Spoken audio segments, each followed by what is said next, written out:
السلام عليكم ورحمة الله تعالى وبركاته.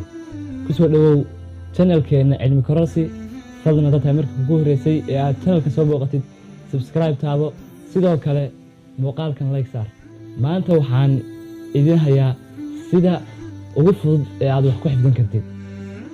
waxaan arkay dad badan oo ka cabanaya xifdi la'aan ama xifdi xumo. dadkaas badanaa waxay ka cabanayaan in aysan wax xifdin karin. maanta waxaan ku hayaa dhowr tallaabo oo haddii aad qaadid aad ka takhalusid xifdi xumada ama in ay ka hor imaadaan caqabado aad wax ku xifdin weydo. fadlan haddii aad ka cabanaysid xifdi xumo, muuqaalkani waa muuqaalkaagii. ku soo dhowow.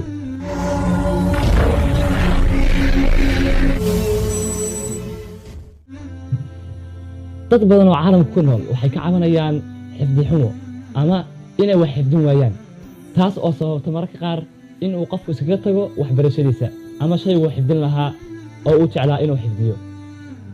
sidaas darteed waxaa loo baahan yahay inuu qofku qaado dhowr tallaabo si uu uga takhaluso xifdi xumada.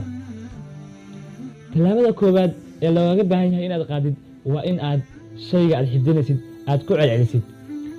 marar badan oo aad ku celcelisid shaygaas waxay keenaysaa in aad xifdid.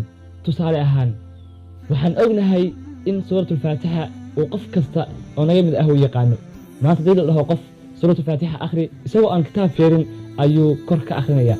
taas micnaheedu waxay tahay qofkaasi wax badan ayuu ku celceliyey, kadibna maskaxdiisu way la qabsatay. sidaas darteed adigana waxaa lagaga baahan yahay shaygan aad rabtid inaad xifdidid waa in aad ku celcelisaa. marka aad shaygan in uusan kaa lumin oo uusan maskaxdaada ka bixin waa in aad 5 daqiiqaba mar ka mid aad akhrisaa. sidoo kale waa in aad maalinkiiba aad akhrisaa 3 jeer ama 4 jeer.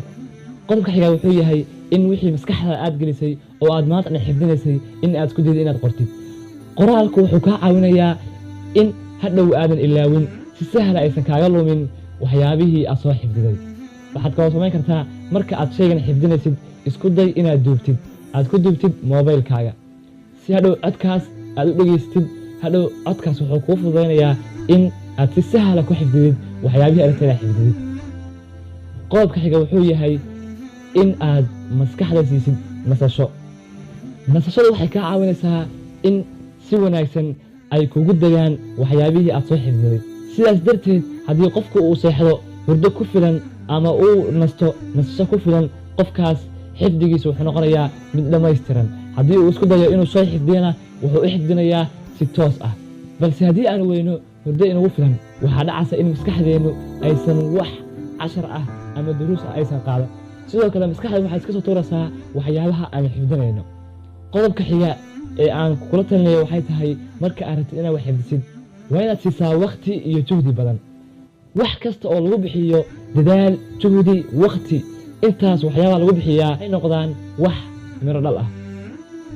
qodobka xiga wuxuu yahay waa in aad ogaataa waxaan aad xifdinaysid muhiimadda uu leeyahay. taas waxay kaa caawinaysaa in aad shaygan si qoto dheer u xifdidid. haddii aadan aqoon shaygan muhiimadda uu ku fadhiyo, micnaheedu waxay tahay shaygan ma aha shaygaan rabay. shay aan rabinna waa shay aadan xifdin karin marnaba. qodobka xiga wuxuu yahay ee aan kula talinayo inaad samaysid waa in aad u samaysaa mawduucyo waxa aad xifdinaysid. haddii aysan lahayn mawduucyo waxa aad xifdinaysid, waxaa iska ka dhexyaacaya wixii aad xifdinaysay, ama cashar ha ahaado ama ha ahaado waxyaabo kale aad soo ururisay sida dhaatooyin ama xog aad rabtay in aad maskaxda ku qabatid. qodobka xiga oo aan kula talinayo wuxuu yahay waa in aad shaygan fahansan tahay. shay aad fahansan tahay aad xifdin kartaa, laakiin shay aadan marna fahansanayn ma xifdin kartid. shaygan waa inaad haysaa micnihiisa dhabta ah. markaas waxaa ku fududaanaysaa in aad shaygan xifdidid, maskaxduna ay si qoto dheer u qabato. sidoo kale si aad u noqotid qof xifdi badan waa in aad heshaa cuntooyinka isku dheelitiran. cunto isku dheelitirani waxay kaa caawinaysaa in ay maskaxdu hesho nafaqo iyo borotiin ku filan. cuntooyinka isku dheelitiran waxaa ka mid ah in aad maalinka cunto qayb ka mid ah borotiinka, sidoo kale fitamiin, energy inaad qaadatid, iyo sidoo kale in aad qaadatid cuntooyinka faadka ah adiga oo aan isku badanaynin. qodobka xiga wuxuu yahay in aad samaysid jimicsi badan. jimicsigu wuxuu kaa caawinayaa in maskaxdu ay hesho firfircooni. Firfircoonida maskaxdu ay heshana waxay ku fududeynaysaa in aad xifdi dhammaystiran aad yeelato. qodobka xiga oo aan kula talinayo wuxuu yahay waa in aad kordhisaa xusuusta maskaxdaada. waxaa jira dadyow badan oo aan lahayn xusuus ku filan, taas waxay u diidaysaa inuu qofku wax xifdiyo. si aad u yeelatid xusuus ama aad kor u qaadid xusuustaada, waa in aad mararka qaar aad ciyaartaa geemamka si loogu talagalay in maskaxda lagu furfuro, ama aad isku daydaa inaad samayso in aad ka jawaabto su'aalaha IQ loo yaqaano ama maskaxda kobciya. ugu dambeyn waxaan kula talinayaa in aad ku dadaashid 5 salaadood, sidoo kale aad ku xirnaatid Ilaahay, sababtoo ah waxay kaa caawinaysaa inaad Ilaahay ku xirnaatid inuu Ilaahay wax kasta oo aad u baahan tahay oo kuu fududeeyo. waad ku mahadsan tahay daawashada muuqaalkan. fadlan hadduu ku cajab geliyey muuqaalkani la wadaag asxaabtaada, sidoo kale ha ilaawin inaad fikirkaaga noogu reebtid qaybta hoose ee commentiga si aan wax uga faa'iidno.